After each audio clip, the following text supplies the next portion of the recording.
Today is 1 Samuel chapter 31, the last chapter of 1 Samuel. Title of the message today is Face the Music. You ever had to face the music before? Maybe they say, getting called out onto the carpet, something like that. Today's the day. Now I'm going to share with you one of my favorite stories. I do this at work all the time. Two men worked on a large ocean-going vessel. One day, the mate, who normally did not drink, became intoxicated. The captain, who hated him, entered in the daily log, "Mate drunk today." He knew this was his first offense, but he wanted to get him fired. The mate was aware of his evil intent and begged him to change the record. The captain, however, replied, "It's a fact." And in the log it goes.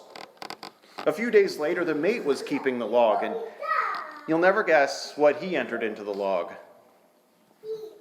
Captain, sober today. Realizing the implication of this statement, the captain asked for it to be removed.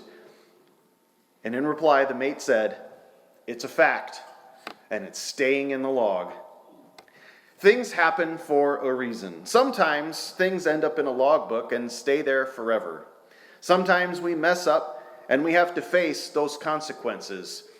It's often said that sometimes the reason things go bad is because you're an idiot and you robbed a bank and end up in jail. Don't do that. Sometimes bad things happen because God is putting you through some sort of a test or some sort of trial. As we come to chapter 31 today, we're going to ask questions like, what happened? Why does it end like this? What is the conclusion of these matters? How long is God going to allow Saul to be king? And how is this all going to end? What are the facts of this going to end up being? They're going to be recorded into this log. We're going to try to answer some of those questions today in the last chapter of 1 Samuel. There's only 13 verses. But today, God wants you to see the aftermath of Saul's reign. There's 3 stages to the aftermath of Saul's reign. Verses 1 through 6, the ruthlessness of battle. Saul dies. The second stage, verses 7 through 10, the result of bandits. Cities are destroyed. The third stage, verses 11 through 13, the reaction of bonds. Bodies are delivered. So let's read verses 1 through 6, the ruthlessness of battle. As we've been doing 1 Samuel for the last several weeks, we've had these stories that have kind of bobbled and weaved as we've been anticipating this climactic battle between Israel and the Philistines. As you remember, David was supposed to be with Achish in the midst of this battle. They've been setting up camps. They've been getting ready to go. Saul consulted a medium to try to resurrect Samuel in that weird seance we looked at several weeks ago as he's trying to prepare for this very battle. As we think about how much time has passed when David was on the run, 7 to 10 years, the last several chapters have been about one day. They're getting ready for battle. This is like the 10th battle since we resurrected Samuel. This is that climactic battle that we've been preparing for weeks now. It's here. This battle is upon us. Verse 1. Now the Philistines fought against Israel, and the men of Israel fled from before the Philistines and fell slain on Mount Gilboa. Then the Philistines followed hard after Saul and his sons, and the Philistines killed Jonathan, Abinadab, and Malchishua, Saul's sons. The battle became fierce against Saul. The archers hit him, and he was severely wounded by the archers. And then Saul said to his armor-bearer, "Draw your sword and thrust me through with it, lest these uncircumcised men come and thrust me through and abuse me." But his armor-bearer would not, for he was greatly afraid. Therefore Saul took a sword and fell on it. And when his armor-bearer saw that Saul was dead, he also fell on his sword, and he died with him. So Saul, his 3 sons, his armor-bearer, and all his men died together that same day. The ruthlessness of battle. Saul dies. So what is the conclusion of the life of Saul? We've seen Saul become the anointed king of Israel. How many weeks ago was that? When Samuel came and anointed him as king. This chicken of a guy who fled from the presence of the prophet as he was about to be anointed king. And we've seen him grow and develop and see what he's done. We've seen the decisions that he's made. We've seen what's happened. We've seen his activity. We've seen his faithfulness. And of course, we've seen a lot more of his faithlessness. Was Saul a good pick for king? Was Saul everything that God wanted him to be? Did Saul fulfill all of the stuff that God had in mind for him? I don't know. It's a tragic end to a tragic reign. If he would have done what God wanted him to do, would he have lived longer? Would he have survived this battle? Would he have won the battle? I don't know. But this was time for Saul to face the music. This battle was going to be the last one. God told him through the prophet Samuel in that aforementioned seance that your time is coming to a close, and we're going to just wrap this up real quick with you. God was not very happy with him calling up Samuel from the dead. Wasn't excited about that. And so we come to this battle. The Philistines followed hard. They killed Jonathan, Abinadab, Melchishua, Saul's sons. They didn't kill all of Saul's sons. Did you realize that? There's another son. Do you know what his name is? Bonus points if next Sunday you come and you tell me what the other son's name is. Bonus points. But it's kind of like whose line is it anywhere? The points don't matter. But nevertheless, I will award them out. If you can tell me the name of Saul's other son that survives and actually does something. And David invites him into the court. There's a whole story about it. But he doesn't die here. The battle became fierce. Archers hit him. So this is what happens to Saul. This is how he dies. He's in the midst of battle. Some archer of the Philistines shot an arrow and hit him. Didn't kill him though, but severely wounded him.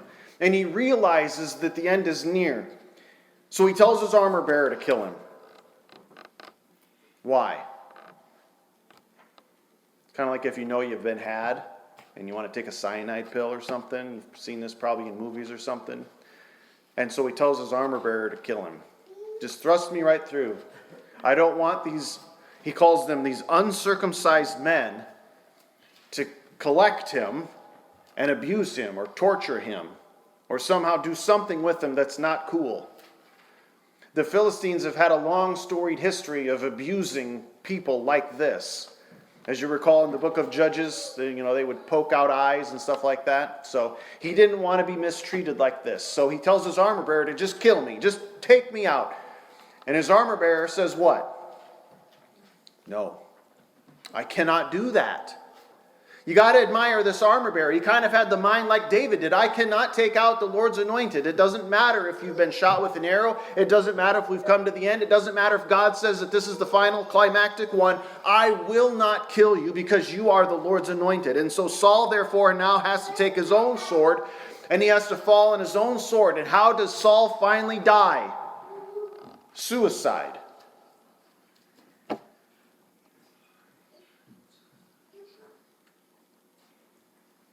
This champion, the one who could do no evil, who had an excuse for everything, and knew more than anybody else. Just ask him. He'll tell you what we need to do. Saul, did you kill all the Amalekites? I sure did. I even kept the best of the best. Just ask him. He's got it all figured out. This guy, how does he die? Suicide. How many of you had that on your bingo card? As you think about how is Saul going to die, you think old age. Maybe he would have died in battle, properly. Something. A disease, maybe. Maybe he was assassinated. Nope. Suicide.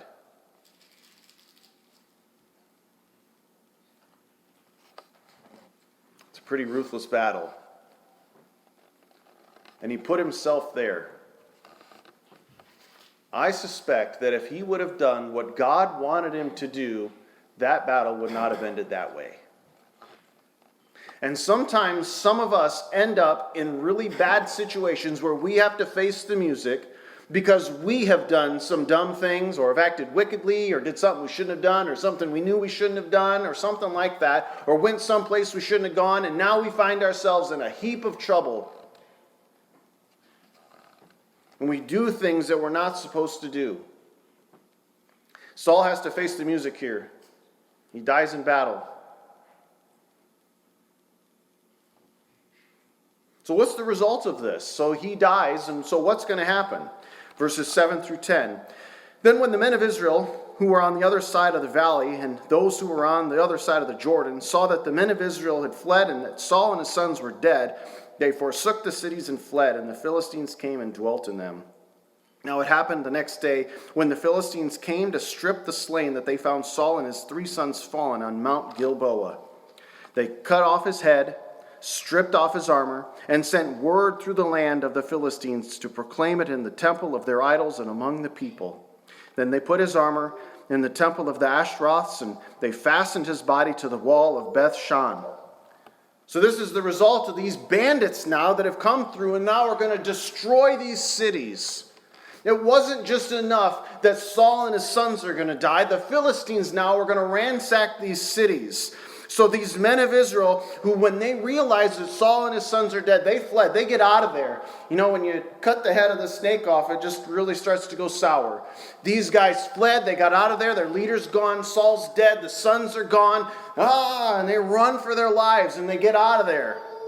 And when the Philistines are coming upon these cities as they're continuing to take this territory in the midst of this battle, and they realize that these cities have now been disbanded, they go in and they now get into there. And they're going to dwell in them. They're going to take these cities as their own.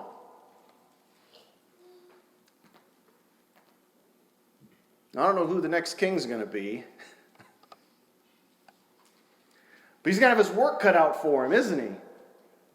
Because now we have these cities which were once held by Israel are now being held by the Philistines. And you talk about being behind the 8 ball. And there's no way who's ever going to be king next is ever going to be able to dig out of this hole. There's no way that the next guy is going to be able to handle this. What do you think? Of course, we know the answer to that story. We know who the next king's going to be. And we know what he's going to do.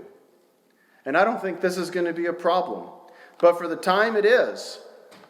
These Philistines are showing how savage they truly are in the midst of this battle when they take out these cities, they dwell in them. Who knows what they've done with anybody that stayed behind? They're going to take the body of Saul. They're going to cut off his head and strip off his armor. He was very correct in worrying about the fact that if he would have been taken alive, what they would have done to him. Because taken dead, they're already cutting off his head and hanging his armor and his body up. What would they have done to him alive? Crazy.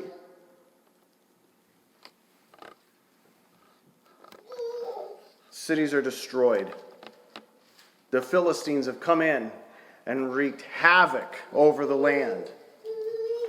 Because the leader's gone, Saul's dead, and this is just unraveling faster than you can pull out a stitch from a sweater. You ever try to do that? It just comes right out. That's what's happening to Israel right now.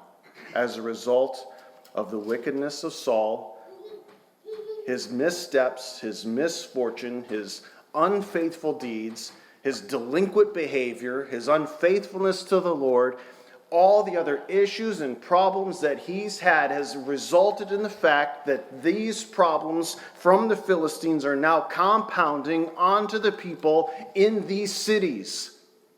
So here's the principle that we need to think about. When you do something that you're not supposed to do, like Saul in this instance, maybe you can claim the seance as the culprit. Maybe not killing the Amalekites like he's supposed to. Whatever you want to say, you can pick your favorite.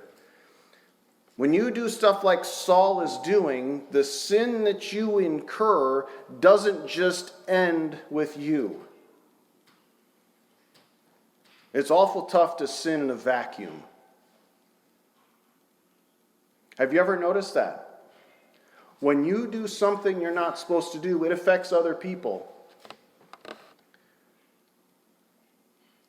So as I was thinking about this, I always think about, remember in Joshua, the story of Achan?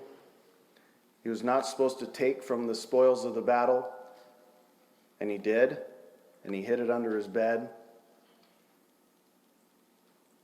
So Joshua had to go through and clean it out. His sin was affecting the entire camp.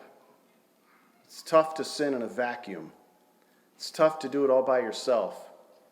We're so interconnected as people. We were designed to be so interconnected and interwoven with people that anything bad or sinful that you do will affect other people. But here's the good news. If you do stuff that's good, though, that can affect other people too. So which way are you trying to go in life? Are you the kind of person that's like a Saul who is kind of like the moldy apple and it gets put in with the rest of the apples and now all the apples are moldy? I bet you know somebody like that. I just hope it's not you.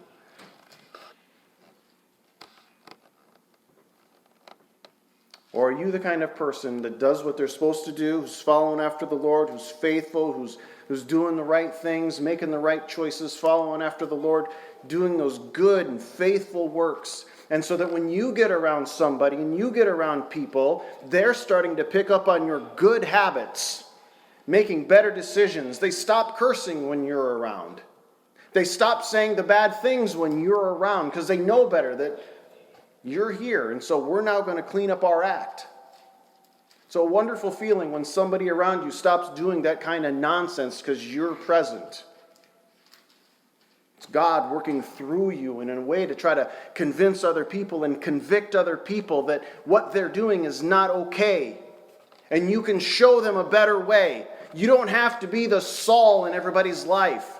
You can be somebody who's able to show them a good and better way. Because I tell you what, it sucks to face the music like this. Saul's having to take this, and he's taking it really hard. He dies. The cities are ransacked. The cities are destroyed. These bandits have come and taken over everything. But there is some good news. You've probably read these last few verses. Verses 11 through 13. Now when the inhabitants of Jabesh-Gilead heard what the Philistines had done to Saul, all the valiant men arose and traveled all night and took the body of Saul and the bodies of his sons from the wall of Beth-shan and came to Jabesh and burned them there. Then they took their bones and buried them under the tamarisk tree of Jabesh and fasted 7 days. Does that mean anything to you? I'll still remember for the rest of my life the first time I read this and it didn't resonate with me. What is so important, what is so significant about those last 3 verses? Do any of these names sound familiar? Think back to when Saul was first anointed. His very first thing that he did. The very first group of people that he went to go rescue. Do you remember who that was? It was the people of Jabesh-Gilead. They were going to have their eyes plucked out. They were going to be captured. Their cities were going to be destroyed. These people were going to be taken. And Saul is freshly anointed. He's supposed to be the guy. And he goes, and his first act that he could actually do something with his life in an official capacity like this, he goes in and he gets the word out, and all these people come together, and he comes to Jabesh-Gilead. He wipes those guys out. He saves the day for the people of Jabesh-Gilead. And how long ago was that? Probably 7 to 10 years ago. Ever since David's been on the run, at least if not longer ago. And they've probably been watching the show. They've been watching what's going on. They're getting on Facebook and they're seeing all the nasty things that Saul has done. And, they're making their phone calls and, they're talking about how, boy, Saul's messed up again and Samuel can't stand him anymore, and on it goes. We all read the same newspapers. For the last 10 years, Jabesh Gilead has had to read this about Saul. How do you suppose they have felt about all this negative publicity about Saul? They probably can't stand it. When you have somebody that stood up for you in a way like this, rescued your family, saved you from destruction, saved you from getting destroyed, saved you from being taken captive, you kept your eyesight in the midst of the whole thing, and this guy is the one who rescued you.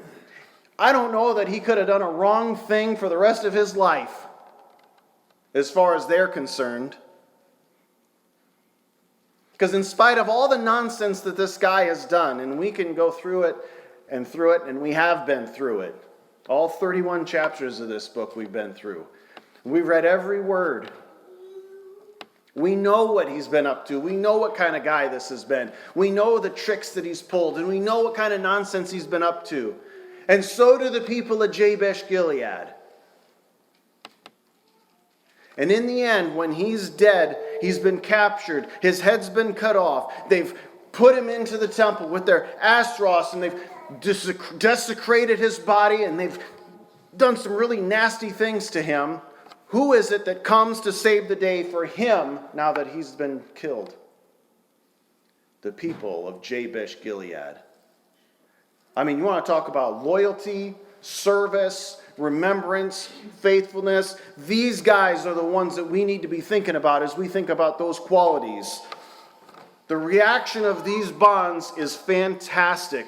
They have not forgotten everything that he's done for them. That's service. That's quality. That's faithfulness. And they were really good about doing this for Saul. The valiant men, they traveled all night. The danger that this would have required, I don't know how they did it. God had to have done some sort of miracle for them to be able to get in unscathed, to be able to get in, get this body, get it out of this temple of the Ashtaroths. They fastened his body to the wall. They would have to get it out of there undetected, unscathed, and get it back home. And unbelievable what these guys were able to do. And they burned his body. I don't know if they did that because that's what they do with Darth Vader.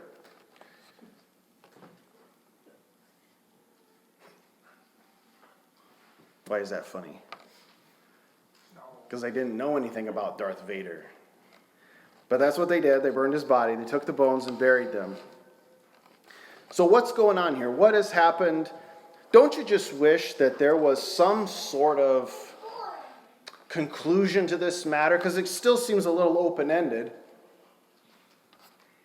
And you know that 1st, 2nd Chronicles kind of gives like an overcap of 1st, 2nd Samuel, and 1st and 2nd Kings. Does a bit of an overcap, a review, if you will. Kind of reading it through twice if you go through all 6 of these books. And so if you go into 1 Chronicles chapter 10, we're going to get a God's eye view of what happened here. 1 Chronicles chapter 10, verses 13 and 14. This is why Saul died.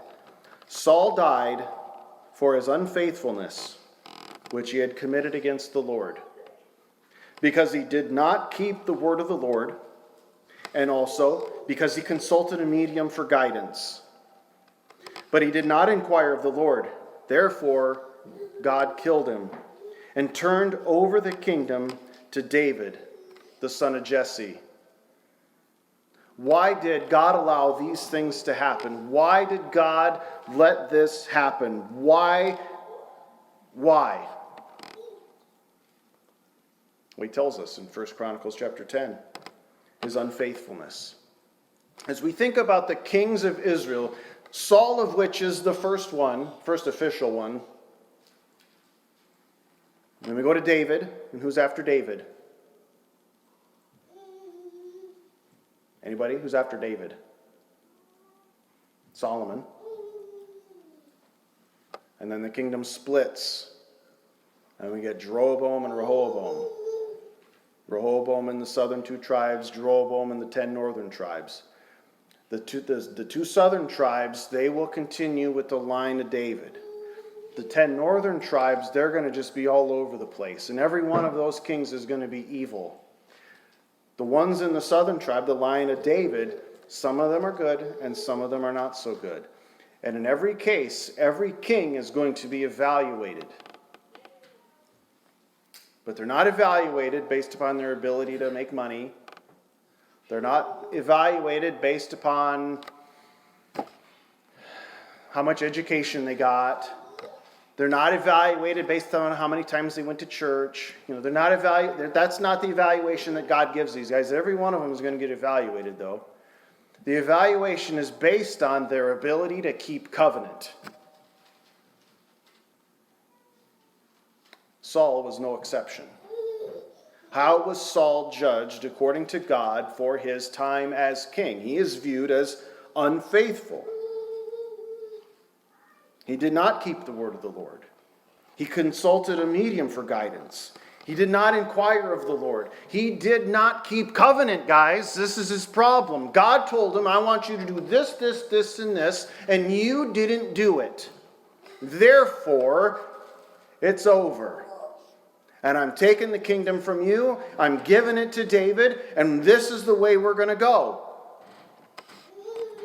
It's time to face the music, Solomon. Sometimes when we face the music, we end up in jail. Sometimes when we face the music, we lose our job. Sometimes when we face the music, certain things can happen. But we really don't like it when people die when we have to face the music. That seems a little extreme to us. But when Saul had to face the music, in the very end here, at the end of what is his life, him facing the music included his death. Because God was done with him.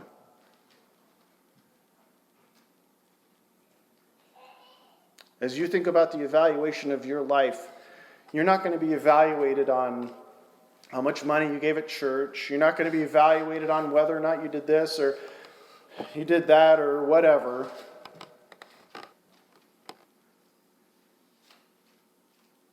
You're going to get asked some really simple questions in the end.